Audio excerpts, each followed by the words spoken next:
A hurricane flooding has been issued in your area.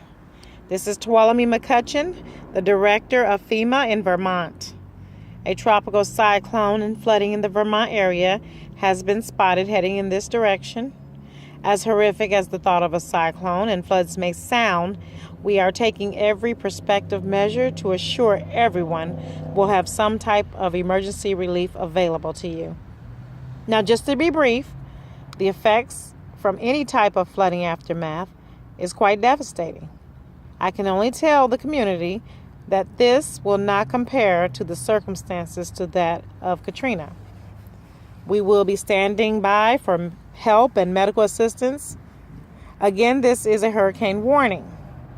We are informing the media so that the reporters can help bring you a closer view of what is happening.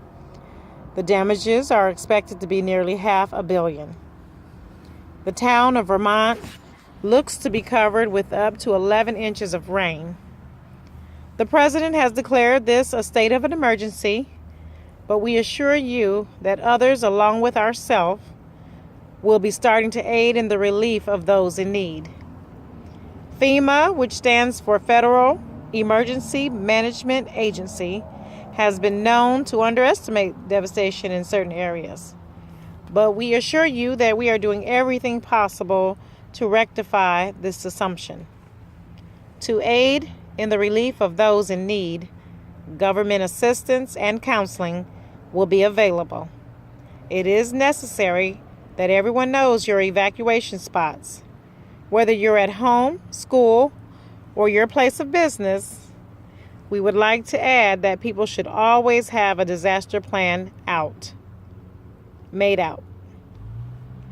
For those of you that have shelters in your home or basements, it is necessary for you to seek shelter. We suggest before hurricane season that people stock up on perishable foods like bread and water to help get by in case you cannot get to the stores.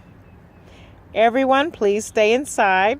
It is recommended that people not drive in the floodings, for the streets are covered with water. Again, this is a weather announcement for FEMA. My name is Tuolumne McCutcheon. I am the director for FEMA in the Vermont area. After the storm passes, for anyone in need that may have injuries, please do not hesitate for any medical attention. The National Guard will be patrolling the streets looking for anyone in need of help. For those of you that can't get out of your homes, try and send a signal to let someone know that you and your family are stuck somewhere. The effects that we usually see after a hurricane are loss of property.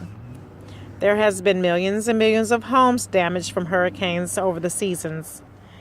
The injuries of a person can also lead to death. This is also known to have happened. Psychological sides to people being trapped in hurricanes or have experienced any hurricanes and devastation is mostly post-traumatic stress. This is associated with the after effects of a hurricane, and naturally this is happening everywhere, not just here. This is further and further preparation needed for devastation. Commonly associated with victims of these tragedies are people with psychological side effects. Recovery is detrimental. For many who do not know or ever heard of FEMA, it stands for Federal Emergency Management Agency. In most cases, the storms leave a horrific amount of damage. The flooding of the storms are high, as we expect, and we hope everyone is safe. Again, this is a national alert from FEMA. There is a storm in the Vermont area. This is the director for FEMA, Tuolumne McCutcheon, and I am reporting from Vermont.